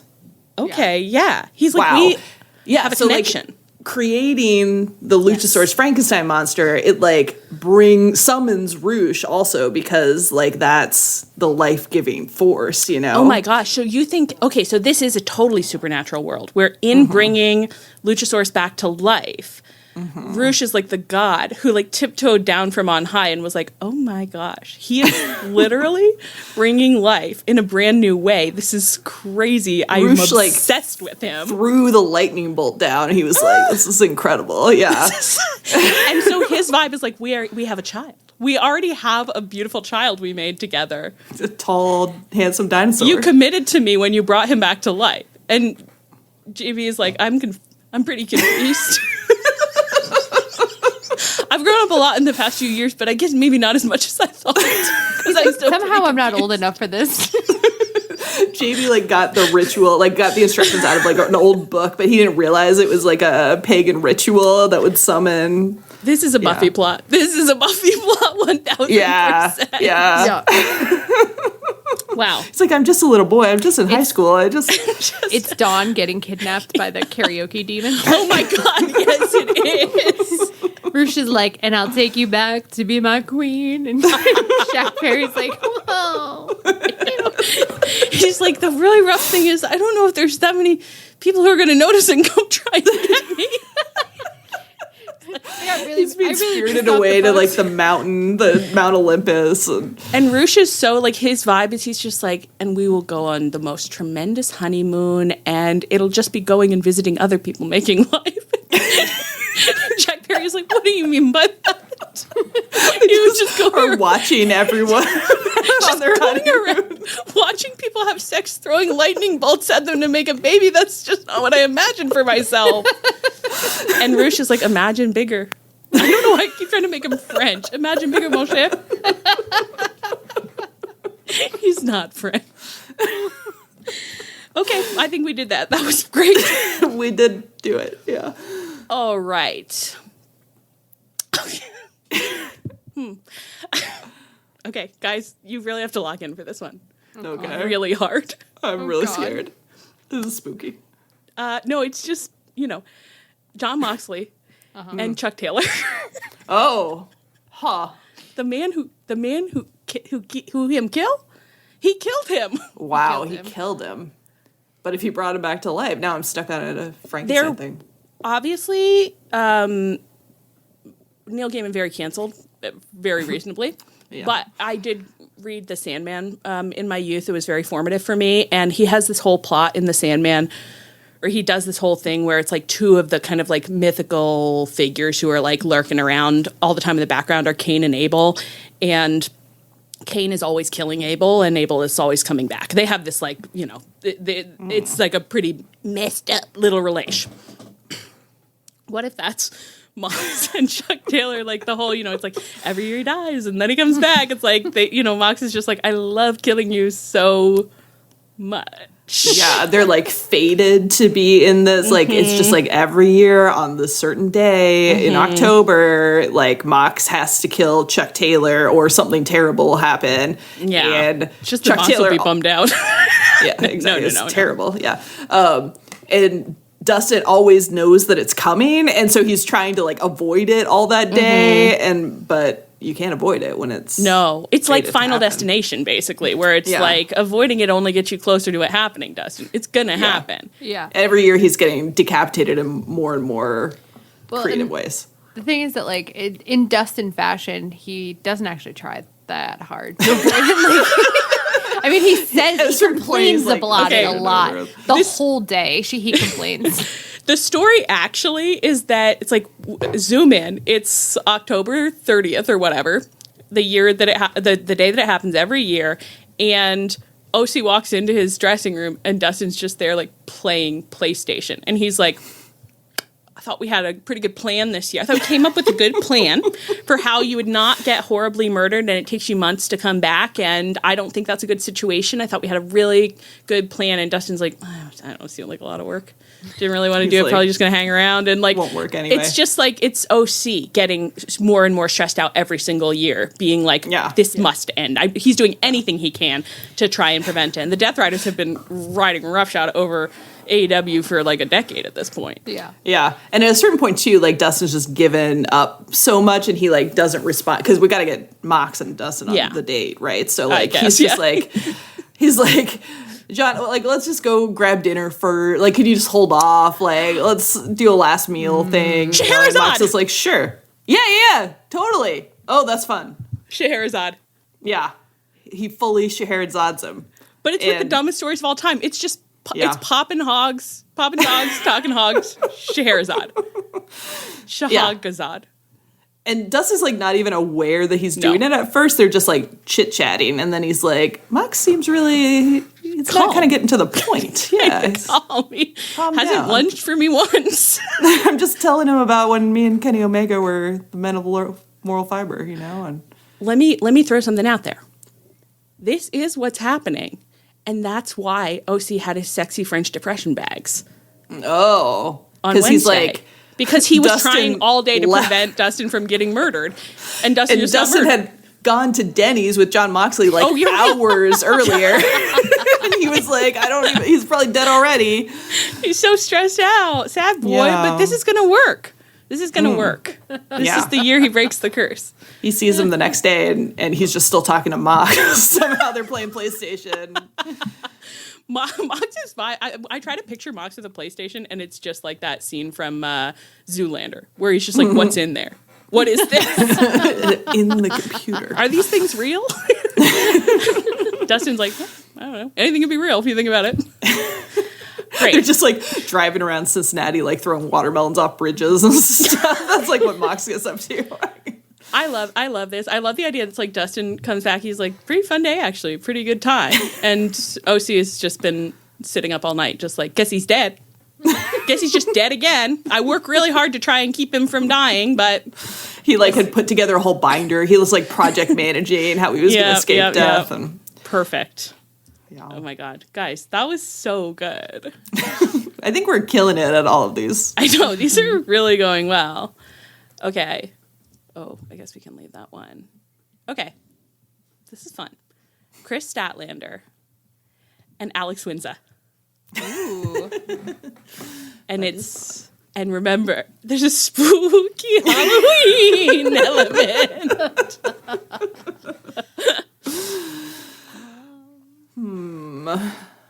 Well, Kris is an alien. Yeah, that's a good place to start. And Winza's a Pokemon. So we've already got a lot going on. Okay, this could be straightforward. Could we be at a costume party? Could we start at a costume party? No, sure. Yeah. Winza is a Pikachu. Uh-huh.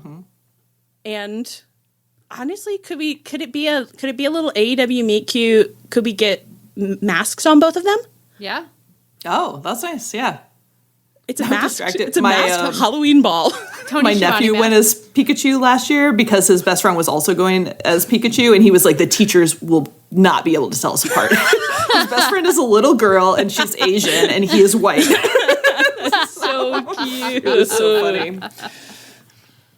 Okay, so we're at a masked ball. Mm-hmm.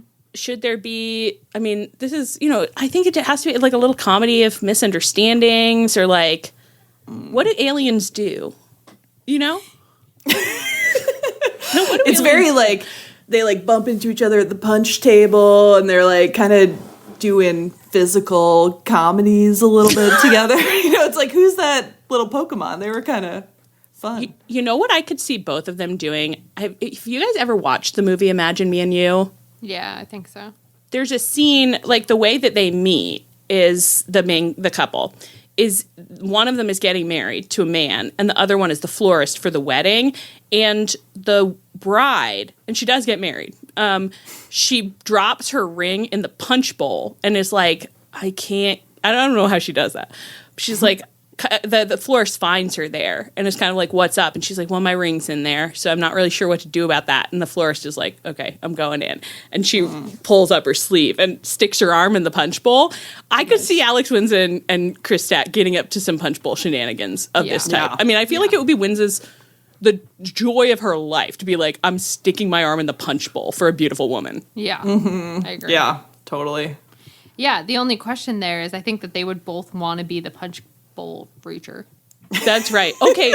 It's actually like Orange Cassidy dropped his ring and they're both like, and he's like, you can keep it. I don't really need what I dropped in there. And they're like, no, we're going to get it out. We're going to get it out. And they're like, let's arm wrestle for it. Let's arm wrestle to see who's going to put their arm in the punch bowl to get the ring out. And they're getting all sweaty arm wrestling, so it's not that. So then it won't be good that it already wasn't going to be good, especially in the COVID age, that their arms were going in there. But it's kind of getting worse and worse the more they arm wrestle for. And people keep being like, why are you arm wrestling at this party? And they're like, we're going to get it out of the punch bowl. And it's like, you can't distract them from it. Like, they're really locked in on what's happening between the two of them. I feel like in the background, Tony Khan has approached and been like, what's going on here? And OC's like, I dropped my ring in the punch bowl. And Tony is like, I'll get it out of the punch bowl for you. Yeah, while they're arm wrestling, Tony kind of reached in and grabbed OC's friendship bracelet out of there. It's like not even there anymore. That's right. Wow. That's perfect. So that's a meet cute. So we did it. We did it, Joe. Perfect. My God. An hour later, they both got their hands in the punch bowl, and they're like, I can't find it. Everyone's like, what do you do? Half the party's like gone. Like the party's almost over. Yeah.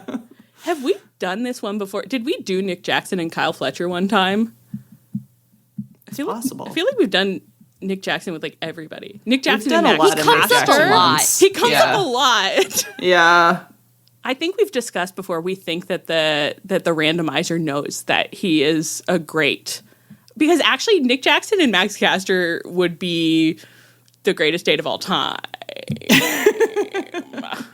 They'd both have a lot of fun. Well, especially it's like if Nick Jackson is like, I need money and I need to go gamble. And and Max Caster, I think probably is just like, I'm trying to leave before my scheduled match with Anthony Bowen. He's like, you find him just perpetually yelling at Anthony Bowens back and forth, and Nick's like, can I get a ride to the casino?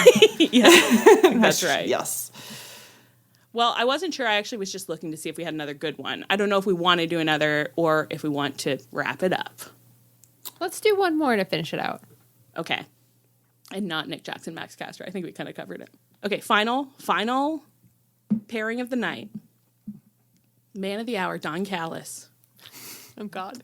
And Brandon Cutler. Oh, no. Brandon Cutler also comes up a lot in this. No, he does. Brandon does come up a And lot. this one, I'll give you the third, because what we do sometimes is we have this third one in case you want to do thruples, but also in case you just want someone to use in the story. So I do have Chuck Taylor as the third there, which I think is quite fun. Oh. So wait, Don Callis and Brandon Cutler. That's right, balloons. So Don Callis is Dracula. He has the castle. Amazing. Oh my God. Brandon Cutler is Igor. Oh, love it. And Chuck Taylor's the ingenue who shows up at the castle. She's like, I've never tasted spices before. So then what is happening between Don Callis and Brandon Cutler here? What are you envisioning for their love story? I think my favorite part about the dating game is that I constantly forget that it's supposed to be romantic. I know. And I just pick roles for people. And then when someone's like, and how do they get to a date? I'm like, I forgot that was the goal. I know. Every time we have like a man on here to do the dating game, they tell you the most romantic story. And every time we do it ourselves, we're like, I forgot what a date is. I've never had a romantic feeling in my life. Oh my gosh. Well, I love the romance of the vampire in the castle and Igor. I know. I just like Brandon Cutler like scuttling around Dracula's castle. Let me hit you with kind of a related one. Like, if we come back to the world of AEW a little more, it's like Don Callis has his own kind of Dracula's mansion. It's just his mansion. He keeps his big boys in. Boys, yeah. Brandon Cutler is a big boy. He's a tall boy. I don't know what the rules are. He's a tall cricket boy. Oh my God. Okay, what if it's like a Beauty and the Beast thing? Oh. Where, recall our conversation from earlier. Don Callis has recruited the Young Bucks and turned them into his little princesses. Mm-hmm. Cook ham, throw ham. Yep. Brandon is recently back on good terms with the Young Bucks. And so the Young Bucks basically now are being held captive they signed a really bad contract, and they're being held captive at the mansion. Mm-hmm. And Brandon actually has noticed that they've gone missing because they've been posting up in his dressing room. Mm. And he's like, you know what? They did apologize. Maybe I saw them talking to Don recently. Maybe I'll just go over there and just do a wellness check. They're not answering their phones. I haven't heard anything about gambling from Nick in weeks. He goes over there and becomes embroiled because Don Callis is, I don't know, I guess is like, I have to find someone to love me. This is getting a little out of hand. I'm trying to follow Beauty and the Beast, but he's like, okay, I'll let them go if you stay. And then Brandon is going to say no to that, but then actually like Nick is just like, yes. Matt and Nick are like, yes. He says yes. Thank you, Brandon. Thank you, Brandon. Thank you. And they leave. And Brandon's like, okay, what do you mean? So now I live at the mansion. Now he's got to cook ham, throw ham. Cook ham, throw ham. No, I cook ham, throw ham. But what he didn't realize, like, I don't know why Don Callis in the first place ever thought that the Young Bucks were going to be right for this role. But he quickly realized neither of these men will be becoming my lover. Mm. And I need a lover. That's why he hired the Young Bucks, because he thought he'd get a lover out of it. He thought it's a 2-for-1 special. One of them will surely work out. Right, yeah. So Don Callis is like, I'll be the middleman to both of them. But he could barely get them to cook ham, let alone do anything else. But now he has Brandon. Barely get them to cook ham, let alone throw ham.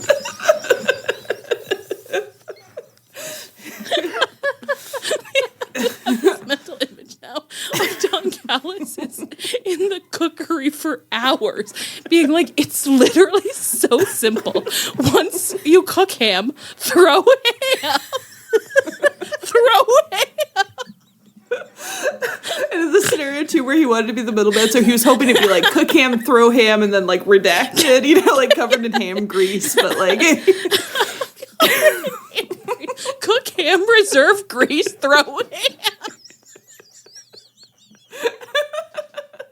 It's so simple.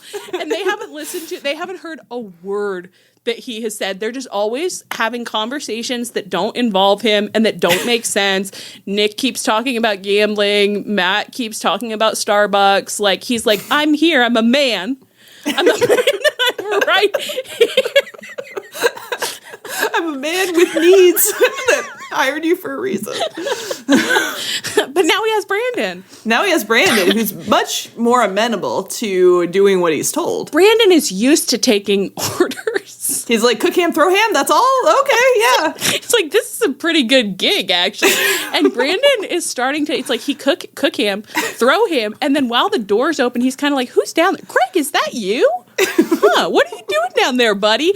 And he's, starts talking to the guys, and then he'll come to Don Callis sometimes, and he's like, I know you're keeping those guys in the basement. They eat ham, and I just think like some of them do have kind of. It seems like maybe we could use a doctor or something to take a look at some of what's going on with them.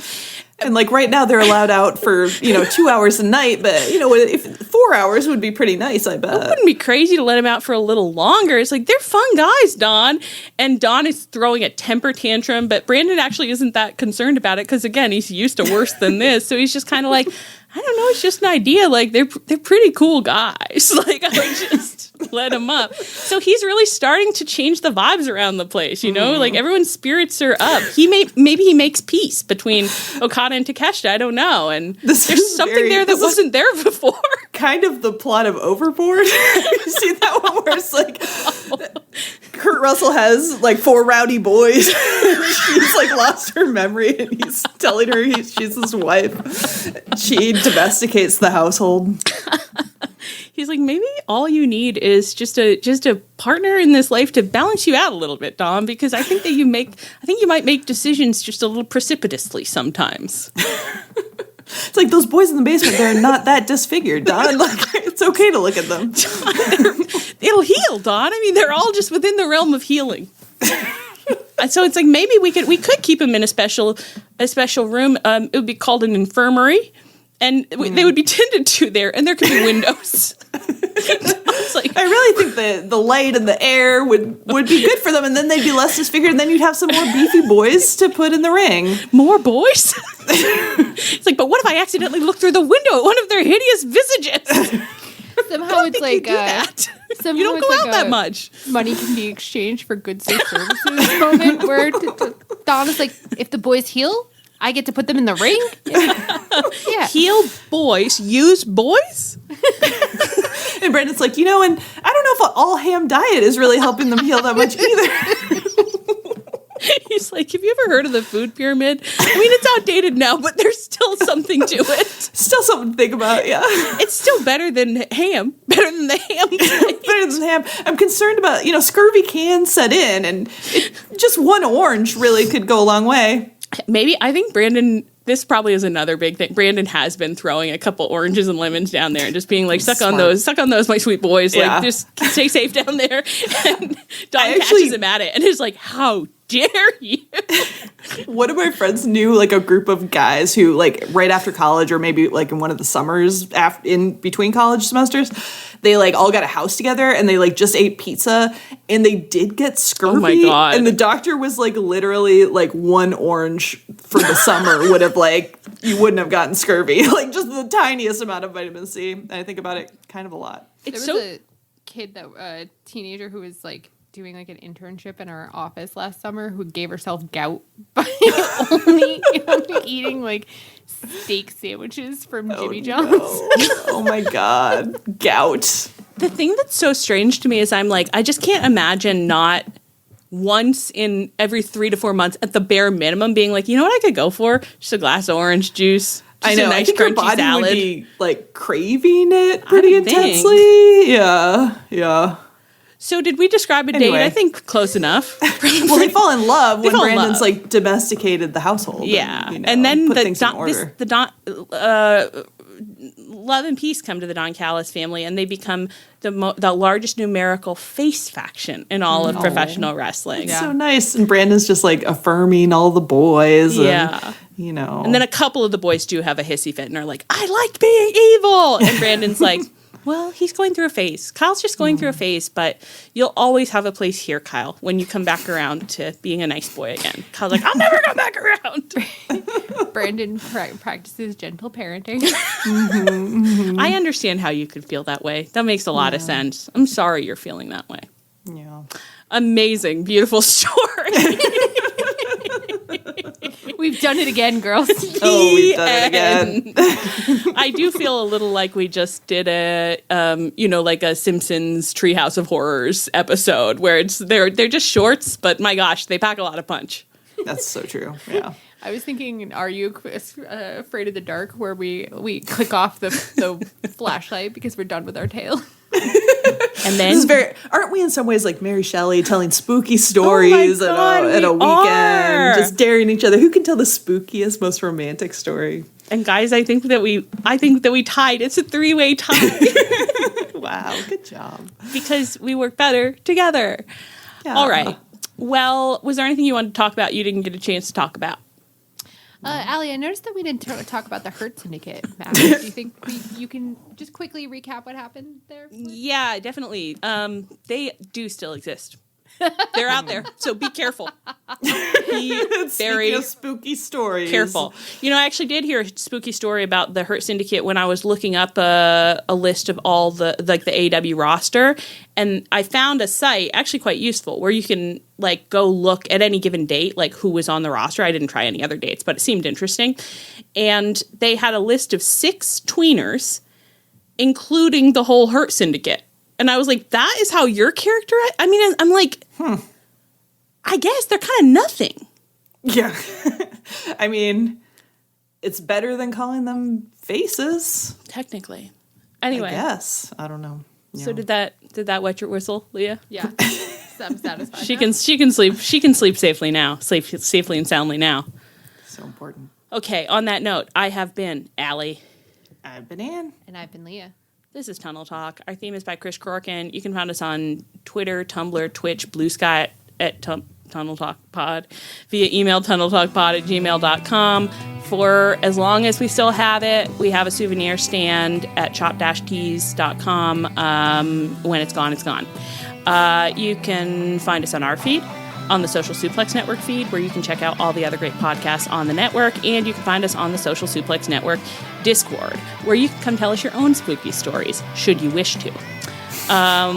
Please rate, review, and subscribe wherever you get your podcasts. Stay frosty, and as always, please come back next week.